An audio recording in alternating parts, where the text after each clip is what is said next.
There are people who grow up learning to say sorry before they even understand what they've supposedly done wrong. People who flinch at disappointment the way others flinch at a sudden noise. Their bodies learned early that emotional storms didn't just happen, they erupted around them. And when no one explained why, the child inside filled the silence with blame. It must be me. It must be something I did. It must be something I failed to do. This is the quiet suffering of those who carry guilt that never belonged to them. A weight handed to them by wounded adults, unstable homes, or unspoken expectations. A burden they absorbed so deeply that even now, years later, they still apologize for things they never caused and never could have controlled. There is always a beginning, though it rarely looks like one. It doesn't arrive with dramatic music or a clear sign. It happens quietly, almost invisibly, in a moment so small that no one in the room notices what has shifted inside the child, except the child themselves. Sometimes it begins with raised voices behind a closed door. Sometimes with a parent's silence that feels sharper than anger. Sometimes with a family argument that suddenly goes cold when a child walks in. And sometimes with nothing more than a tired face, a deep sigh, or a disappointed tone that was never meant for them, but left them feeling responsible anyway. Children don't understand adult pain. They only understand emotional weather. When someone they depend on is sad, tense, distant, or unpredictable, a child doesn't think they're struggling with their own wounds. They think, I did something wrong, because the world of a child is small. So small that everything inside it feels like their fault. It might have started on a night when the house felt heavier than usual. A parent slamming a drawer harder than necessary. Another pacing the hallway, lost in thoughts they never shared. The child watches from the doorway, heart tight, trying to decode a language of adults that was never meant to be theirs. They don't ask questions. Children rarely do. They observe, they absorb, they assign meaning to things they don't understand, and the meaning almost always turns inward. Maybe it was the way their mother snapped at them after a long, exhausted day. Not because of anything the child did, but because she was breaking inside in ways no one saw. Yet the child took that sharp tone and turned it into a lifelong conclusion. If she's upset, it must be because of me. Maybe it was a father's silence. Not violent, not cruel, just empty. A silence filled with the weight of his own failures, regrets, and swallowed emotions. But a child doesn't know the difference between emotional withdrawal and rejection. To them, silence feels personal. Silence feels like proof. Or maybe there was chaos, emotional storms, door slamming, crying behind walls, arguments that lasted too long, disappointments that echoed through the house like footsteps that never settled. And in the center of that storm, a child who was too young to understand the roots of adult suffering, but old enough to sense it, and old enough to make themselves the cause. The first moment of misplaced guilt is rarely dramatic. It's soft, quiet, almost tender. A moment where a child looks inward instead of outward and forms a belief that will follow them into adulthood. If people are upset, I must have done something wrong. If something breaks, I should have prevented it. If someone leaves, I must have caused it. If there is tension in the room, it's my responsibility to fix it. This is the moment guilt is born, not from wrongdoing, but from misunderstanding. The child becomes hyper-aware, hyper-vigilant. They start scanning every room like a small emotional radar, noticing tone shifts, facial expressions, the weight in the air. They learn to predict moods before they're spoken. They learn to smooth tensions before they become visible. They learn to shrink themselves to avoid adding even a drop to the overflowing sadness around them. And without realizing it, they take the chaos, the pain, the unpredictability of adults, and plant it inside their own chest. That is the first disappearing act, not of the child's presence, but of their innocence. The moment they take responsibility for emotional storms that existed long before they were born. This is where the story begins, with a small heart trying to make sense of a world too heavy for its size, and believing, deeply, quietly, tragically, that the weight belongs to them. Guilt doesn't appear out of thin air. It is transferred, absorbed, inherited in ways no one ever intended, yet no one ever prevented. A child's guilt almost always begins as someone else's pain. Pain that wasn't processed, pain that wasn't acknowledged, pain that needed somewhere to land, and landed on the softest, most unprotected heart in the room. Children live close to the emotional skin of their parents. They sense what adults try to hide. They feel tension that adults think they've contained. Even when nothing is said, a child feels the heaviness in the air, the way a bird senses a coming storm. That is where guilt begins, not inside the child, but around them. It comes from a mother who is overwhelmed, drowning in responsibilities she never speaks about. A mother who loves deeply but carries silent exhaustion. Her sighs, her frustrations, her emotional absence, none of it is the child's fault. But when she seems upset, the child doesn't see a woman battling her own history.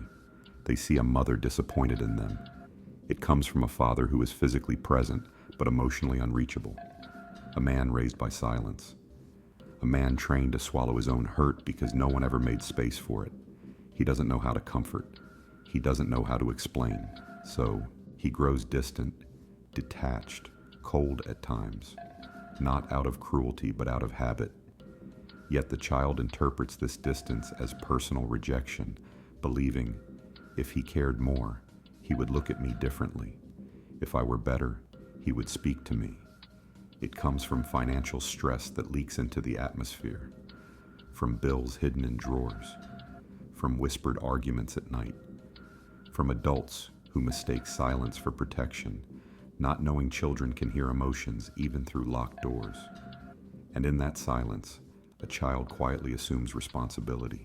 If I ask for less, maybe things will get better. If I behave perfectly, maybe the fighting will stop. It comes from generational wounds, trauma passed down like an unspoken inheritance, anxious parents raising anxious children, shamed parents unconsciously shaming their kids, parents who learned emotional suppression, teaching the same without ever speaking the words. And the child absorbs guilt not from what was done to them, but from what was never healed in the adults around them. Sometimes the guilt comes from a parent's emotional fragility, a parent who cries easily, who breaks easily, who collapses under stress. The child becomes the caretaker, the emotional anchor, the little adult in a world too unstable. They learn to comfort before they learn to play. They learn to fix before they understand anything about childhood. And this invisible responsibility becomes the origin of lifelong guilt. I must hold everything together. If something falls apart, it's because I didn't hold it tightly enough. Other times, the guilt comes from chaos, shouting, violence, unpredictability, adults who explode without warning, leaving emotional shrapnel scattered across the room. The child tries to be invisible, tries to make themselves small, tries to prevent the next emotional eruption by becoming perfect, quiet, obedient. When the storm hits anyway, they assume it's their failure, and sometimes the guilt comes from something even quieter. A parent who simply wasn't emotionally available. A parent lost in depression, in grief, in their own unresolved childhood. The child senses the emptiness and fills it with self-blame. If I were enough, they wouldn't feel this way. This is the truth. The guilt that lives inside an adult today is almost always the echo of someone else's suffering.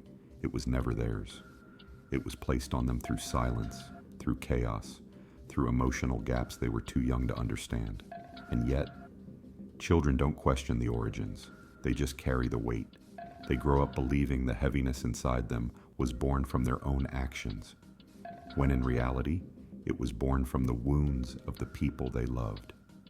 The human mind has a strange, tender instinct. When something feels uncertain, it tries to make sense of it, even if that sense becomes a burden. For a child growing up in emotional unpredictability, guilt becomes the brain's way of creating order. If they believe I caused it, then at least the chaos has a reason. And if there is a reason, there is also a possibility to fix it. This is the beginning of misplaced responsibility. Psychologists call it internalized blame, not a choice, a survival mechanism, a way for a child to turn a frightening, uncontrollable world into something that feels manageable, even if it hurts them. When the nervous system is exposed to tension, instability, or emotional volatility, it adapts. The child's body becomes a finely tuned instrument, noticing every sigh, every shift in tone, every unspoken disappointment. They develop what experts call hypervigilance, a constant scanning of the emotional environment, searching for signs of threat. To adults, it looks like sensitivity.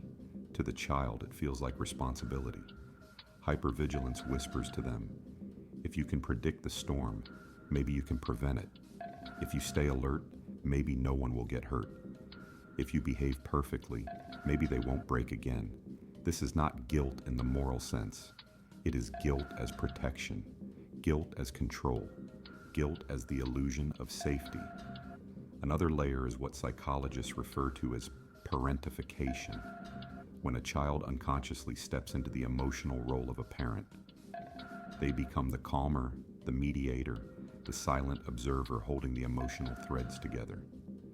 Not because they want to, but because the adults around them cannot. And once a child becomes the caretaker, they begin to believe, if others are upset, it's my job to soothe them. If something goes wrong, it's my fault for not holding things in place. This mindset doesn't disappear with age.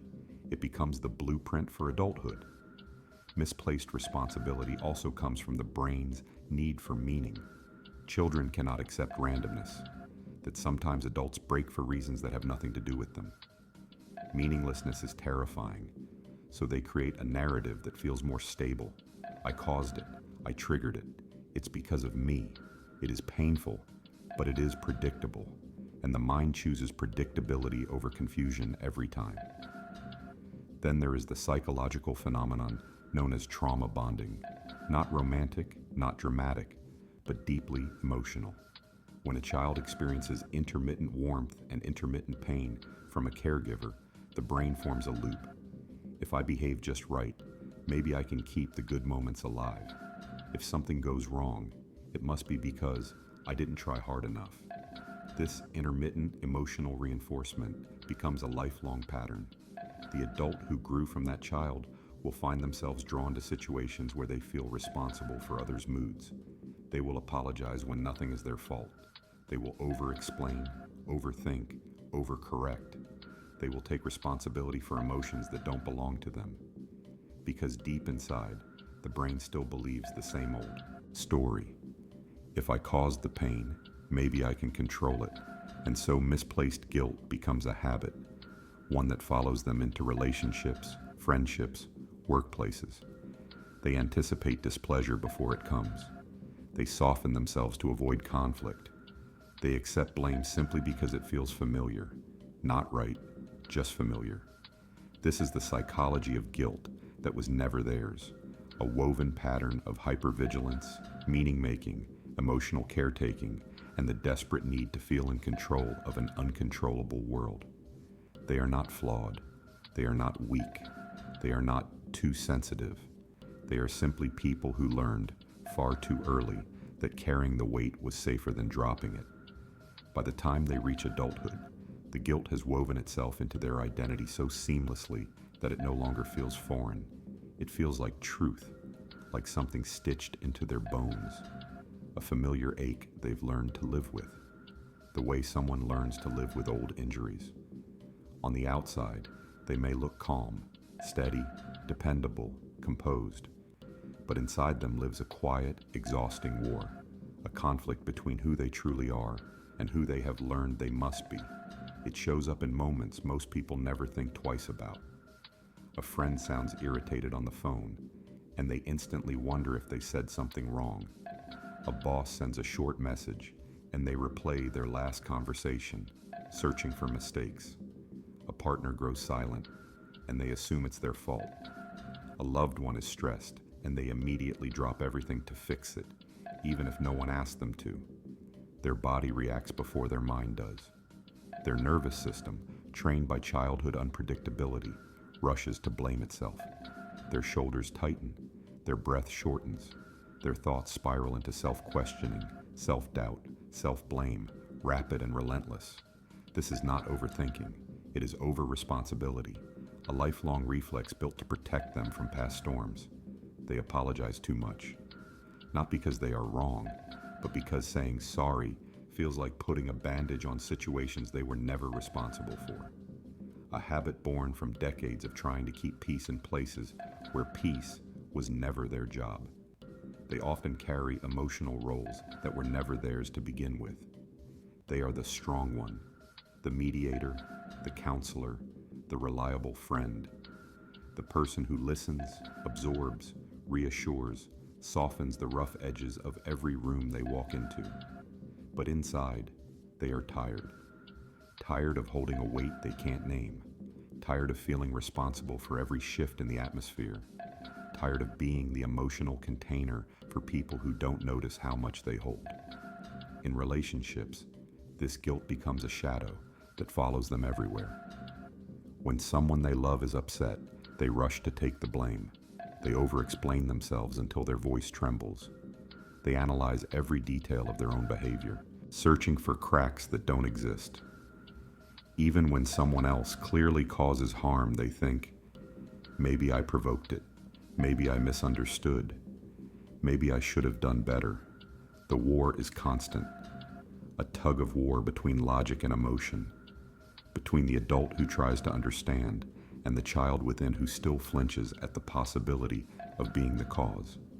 There is resentment too, soft, quiet, guilt-soaked resentment, not toward others but toward themselves, toward the exhaustion of carrying this invisible burden for so long, toward the fear of letting it go, toward the belief that if they stop holding everything together, everything will fall apart.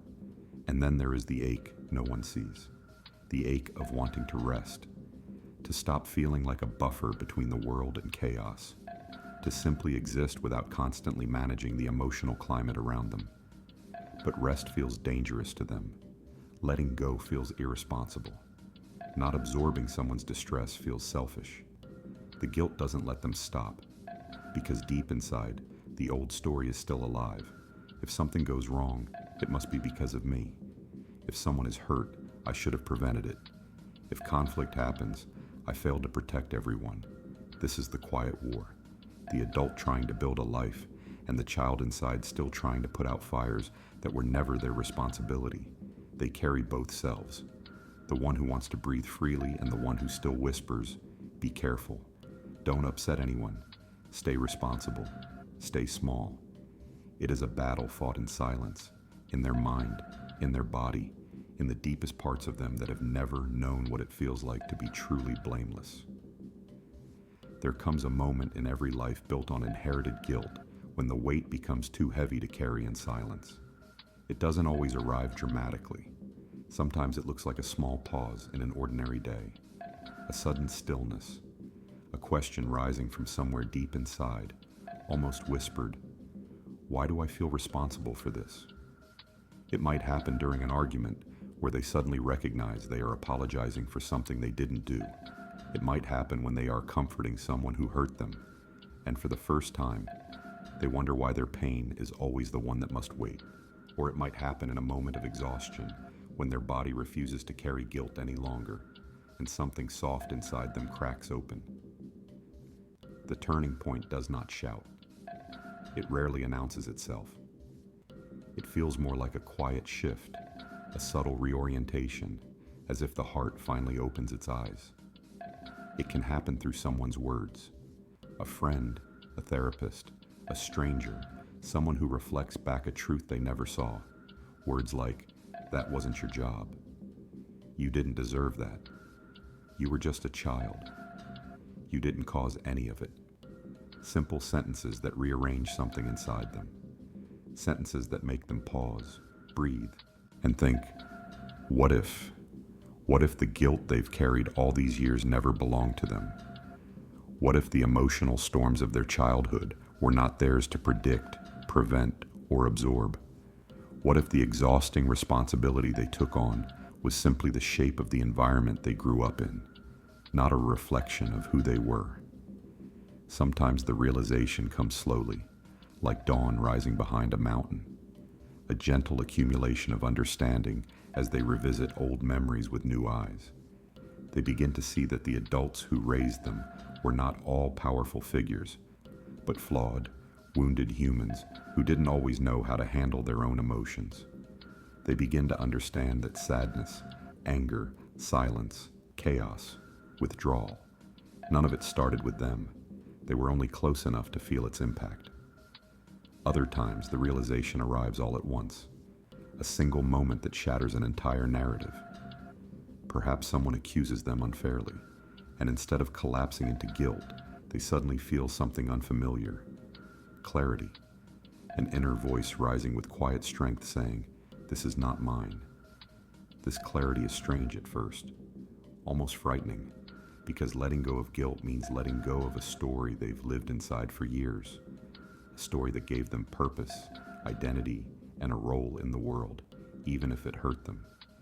To realize the guilt isn't theirs is to step outside of an emotional home they've lived in since childhood, a home built on responsibility, apology, and quiet self-blame. The moment of awakening is tender. It brings grief, not because they miss the guilt, but because they finally see how much of their life was shaped by something that never belonged to them. They grieve for the child who tried so hard to hold the world together. They grieve for the years spent believing they were the problem. They grieve for every apology they didn't owe, every fear they carried, every version of themselves that shrank to avoid causing pain. But right alongside that grief, something else begins to bloom. A small, fragile sense of innocence. A quiet recognition. I was never the storm. I was only standing in it. This moment, a break, an opening, an unraveling, is where the narrative begins to shift. Not because they force it, but because the truth finally becomes louder than the guilt. Not loud, not urgent, just steady. Like a truth waiting patiently for years, finally given permission to speak. Letting go is not a dramatic act. It is not a moment of triumph, nor a loud declaration of freedom. For people who have carried guilt that wasn't theirs, letting go feels more like learning how to breathe again, slowly, cautiously, as if the air might break if they take too much of it. It begins in the body before it reaches the mind. A loosening in the chest, a softening of the shoulders, a breath that goes just a little deeper than before. Tiny shifts that signal something long held is beginning to release its grip. Healing for them is not a sudden transformation. It is a gentle unlearning. They begin to notice moments where guilt used to rise automatically, and this time it doesn't. A friend sounds stressed, and their first instinct isn't to apologize. Someone they love withdraws, and they don't immediately assume they caused it. They feel tension in a room, and instead of shrinking, they stay exactly where they are. These small acts of staying, of not collapsing into responsibility, become their quiet victories. They start to understand that other people's emotions are not puzzles they must solve, not storms they must calm, not fires they must extinguish, just experiences in other people's lives, not assignments in theirs. This realization brings a strange mixture of relief and discomfort, because for so long, guilt created a sense of purpose, a sense of control, a sense of identity. Letting go feels like stepping into unfamiliar territory, an emotional landscape where they are allowed to exist without carrying everything on their back. They begin to see the child they once were with clearer eyes. A child who tried too hard, worried too much, carried too many shadows that didn't belong to them. And instead of judging that child, they begin to feel something softer, compassion. They see how hard that small heart tried, how desperately it wanted to make things better, how it filled the silence of adults with blame because the truth was too big to understand. And in that compassion, something begins to heal. Their nervous system, once on constant alert, slowly learns rest. It learns that emotional storms are not always warnings, that silence is not rejection, that someone else's sadness is not a sign of their failure. Healing looks like sitting with discomfort without absorbing it, like hearing someone's frustration without making it your guilt, like allowing others to take responsibility for their own emotions, even when it feels unnatural. It looks like saying, "That hurt me," instead of swallowing the pain. It looks like saying, "I don't understand," instead of blaming themselves. It looks like saying, "This isn't mine," with a voice that no longer trembles. Letting go is not about becoming indifferent. They still care deeply. They still notice the quiet details, the emotional textures, the shifts no one else sees. But now, caring doesn't mean carrying. Now, empathy doesn't mean self-blame. Now, compassion extends inward too. And slowly, they begin to trust something they never trusted before: their innocence. Not the innocence of childhood, but the emotional innocence of realizing they were never the cause of the chaos around them. That they were simply present in it. That their heart was always gentle, never guilty. There are still days when the old reflex returns, when they over-apologize, over-interpret, over-explain. Healing doesn't erase these habits. It simply softens their hold. But each time they notice the pattern and choose not to slip back into it, they reclaim a little more of themselves. A self that existed long before guilt attached itself to them. A self that deserves to stand without carrying the weight of every room they enter. Letting go doesn't feel like victory. It feels like relief. Like stepping out of a heavy coat they didn't know they were wearing. Like realizing their heart was never meant to be a container for everyone else's storms. It feels like coming home. There is a different kind of quiet that comes after years of carrying guilt that never belonged to them. Not the silence of suppression, or the silence of shrinking, or the silence of swallowing their voice. This quiet is gentler, a calm that settles in the places where self-blame once lived. It arrives slowly, the way morning light creeps across a room, barely noticeable at first, then unmistakable. They begin to inhabit themselves fully, not as the fixer, not as the emotional caretaker, not as the one responsible for every shift in the atmosphere, but as a person, simple, whole, unburdened. In this new quiet, something beautiful happens. They no longer flinch when someone sighs. They no longer brace themselves when a tone changes. They no longer prepare apologies for situations that haven't even unfolded yet. The body finally understands that not every emotion it senses is a danger signal. Not every discomfort is a warning. Not every sadness is theirs to soothe. There is a soft strength in learning to stay still while others go through their emotions. A strength in recognizing the boundary between compassion and responsibility. A strength in knowing that caring is not the same as carrying. They begin to differentiate between guilt and empathy, between awareness and absorption, between being present and being responsible.